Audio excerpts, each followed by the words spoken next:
हम और आप सोच नहीं सकते कि इंसान और अमीर इंसान ऐसा गिद्ध हो जाएगा जो जिंदा इंसानों का खून गोश्त हड्डी चूसे। आदाब दोस्तों, पहलगाम में एक आतंकवादी घटना हुई है। उस पे बहुत से लोग मुझसे कह रहे थे कि वीडियो बनाइए वीडियो बनाइए। मैं सिर्फ अम्बेडकर नगर तक अपने आप को सीमित रखना चाहता हूँ और वहीं तक प्रयास करता हूँ वीडियो बनाऊँ। उससे आगे नहीं बढ़ता, कभी भी राष्ट्रीय स्तर की कोई वीडियो नहीं बनाता हूँ। लेकिन जब 100 लोगों से ज़्यादा के इसमें सर फ़ोन आ गए, क्योंकि लोगों का विश्वास है मैं कुछ हट के बोलता हूँ, तो मैंने कहा लाओ बना देते हैं वीडियो। यहाँ पे जो पहलगाम की घटना हुई उसके बारे में तो सभी मीडिया और सोशल मीडिया और अखबार सब पे आप लोगों ने देखा और पढ़ा सुना होगा। तो सारी चीज़ें तो आम है। उसमें थोड़ा-सा सिर्फ़ मैं ये बता दूँ कि पहलगाम में ये जो टूरिस्ट स्पॉट है जहाँ पे ये घटना हुई है, वो पहलगाम से भी थोड़ा-सा ऊपर है, आधा घंटा लगता है। यहाँ पे सवारी कोई नहीं जाती है, घोड़े की पीठ पे बैठ के लोग जाते हैं। वहाँ पे घटना हुई उसके बारे में सब जानते हैं। मैं जिन गिद्धों की बात करता हूँ, जिन अरबपति करोड़पति गिद्धों की बात करता हूँ जो जिंदा इंसान का गोश्त खाते हैं, मामला ये है कि जब ये घटना हुई तो जाहिर है सब लोग डर गए वहाँ के, और सरकार की जिम्मेदारी थी विश्वास दिलाए, लेकिन सरकार तो जैसा की है वो सब आप लोगों ने देखा ही। वहाँ के लोगों को विश्वास नहीं दिलाया कि आप लोग रहिए सुरक्षित हैं, तो वहाँ से भागम भागी हो गई। हर आदमी भागना चाहेगा भाई कि जाने दो, पता नहीं कब जान चली जाए। हम तो घूमने के लिए आए थे गर्मी में, ठंडी जगह पे आए थे, लेकिन जान गंवाने थोड़ी ना आए थे। तो लोग भागने लगे। वापसी में जब वो टिकट वापस करने गए तब उनको एहसास हुआ कि हमारे देश में भी कुछ आतंकवादी हैं जो हमारा खून चूसने के लिए बैठे हैं, जिंदा लोगों का खून निकाल लेते हैं। हुआ ये कि जब भी कोई गया, टिकट बुक किया है, टूर पे जाना है, तो वो बेचारा 5 दिन 10 दिन का अपना पैकेज के हिसाब से जाता है, तो रिटर्न टिकट भी लेके जाता है। अब उसको इमरजेंसी में वो आना चाहता है वापस, तो इमरजेंसी में जब टिकट चाहिए तो एयरलाइंस वाले टिकट 10 गुना तक बढ़ा दिए। 3 से 5 हजार तक का जहाँ टिकट था वहाँ 14 हजार से 30 हजार तक का टिकट हो गया। जम्मू से दिल्ली का ले लीजिए, जम्मू से लखनऊ का ले लीजिए, जम्मू से बेंगलोर का ले लीजिए, कहीं का भी सबका 5 से 10 गुना तक दाम बढ़ा दिया इन लोगों ने। आपदा में अवसर है भाई।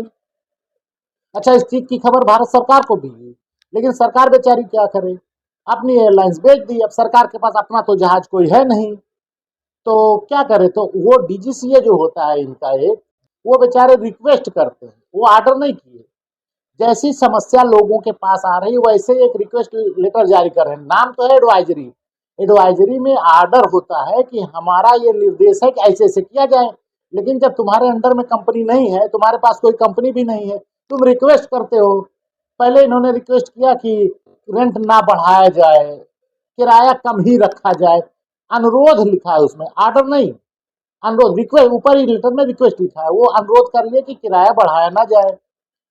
फिर लोगों की समस्या है कि जो हम लोग टिकट रिटर्न कर रहे हैं उसमें रिफंड नहीं कुछ मिल रहा है, जीरो हो जा रहा है, या कुछ कम ज्यादा करके इसे देते हैं। असल में होता क्या है, एयरलाइन जो सस्ते टिकट बेचती है उसमें लिख देती पहले ही, इसमें रिफंड करने पे कुछ नहीं मिलेगा।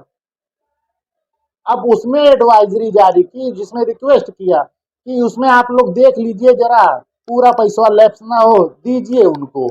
ये इनका दूसरा रिक्वेस्ट था। फिर इनको पता चला एयरलाइन टिकट का दाम कम नहीं कर रही है। जब इन्होंने बात की तो वो लोग बोले कि फ्लाइट हमारी कम है और टैरिफ बढ़ गया है, लोग ज्यादा आ रहे हैं, तो क्या करें हम। इन्होंने फिर सारी एयरलाइन से एक रिक्वेस्ट की कि आप लोग ऐसा कीजिए, कुछ फ्लाइट बढ़ाइए भाई, वहां से हमारे लोगों को लाने के लिए ले आइए, जाइए, ये करिए वो करिए। मतलब भारत सरकार इतनी अपंग हो गई है कि अपने देश में चलने वाली एयरलाइंस जिसको सब्सिडी देती है, जो हमारे देश के बैंकों से कर्जा लेके कंपनियां चला रहे हैं, जो रोज कटोरा लेके हाथ फैलाए रहते सामने सरकार के, उससे 3 बार रिक्वेस्ट कर चुकी, टिकट रिफंड करो तो उसका जरा पैसा दे देना, टिकट का दाम थोड़ा कम ही बढ़ाओ या ना बढ़ाओ, और थोड़ा फ्लाइट ज्यादा कर दो। ये होता है जब घर की चीज बेच दो तो दूसरे के ऊपर अधिकार नहीं रह जाता, तो कटोरा लेके भीख मांगना पड़ता है। क्या जरूरत थी एयरलाइंस भेजने की।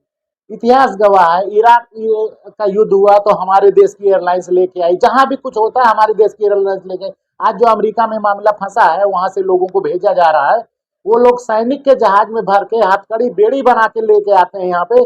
हम अपने नहीं लाते, हमारे पास जहाजों नहीं है। सुनते हो ना खबर में कि दुनिया की बहुत सी सरकारें कहीं नहीं नहीं, सैनिक जहाज आप ले जाइए, हम नहीं उतरने देंगे, हम अपने जहाज से मंगाते हैं। हमारी सरकार बेचारी नहीं मंगा पाई, जहाजों नहीं है, सब बेच दी। इतना हम लोग तरक्की कर गए कि हमारे पास एक भी हवाई जहाज नहीं है जो यात्रियों को ला सके।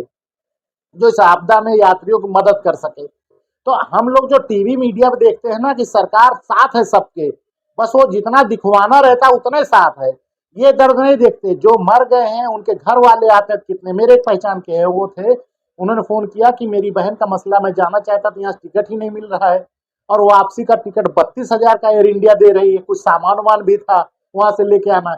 सरकार गई वहां पे, वो सबका ताबूत और चादर उधर बिछा के श्रद्धांजलि देके फोटो वोटो खिंचा के चली आई।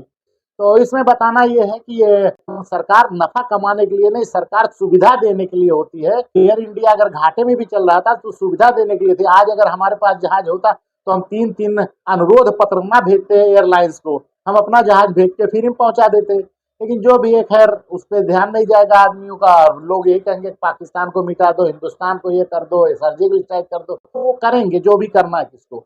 हम अपनी जनता को कितना सुविधा दे सकते हैं। सुरक्षा में फेल हो गए, चलो ठीक है, सुरक्षा में फेल हो गए, मर गए, ये भी चलो एक बार हम बर्दाश्त कर लेंगे, रो पीट लेंगे। लेकिन अब उसके बाद लास्ट पे जब तुम ये सब करोगे, नोचोगे, और जो जिंदा है उनको मारने के लिए किराया बढ़ा दोगे, कहाँ से बर्दाश्त हो रहा है। लेकिन ठीक है, हम लोग हैं, सहने के लिए ही पैदा हुए हैं। सरकार माने भगवान, और जनता का मतलब वो कीड़े मकोड़े।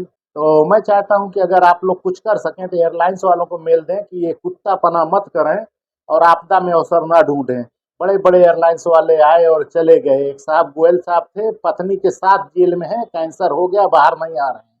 उनकी भी जेट एयरवेज थी, बहुत बड़ी एयरवेज थी, दूसरों के एयरलाइंस को निगल लेते थे, चले गए। एक साहब किंगफिशर खोले थे, वो भी चले गए। ये भी जाएंगे, इंडिगो वाले भी जाएंगे, और टाटा वाले साहब एयर इंडिया लिए भी जाएंगे। ये जो लोग आज 5,000 का टिकट 30,000 में ले रहे हैं, वो ऐसा नहीं को घर पे पैसा रखे, कहीं सुधार मांग के कुछ मजबूरी फायदा उठा रहे, उनके दिल से आ निकलेगी तब पता चलेगा। लेकिन इस पे हमारा ध्यान ही नहीं जाता, और आलोचना किसकी करें यार, बिला वजह है। उन लोगों के बारे में कुछ कहना बेकार है। चलो आज के लिए इतना ही।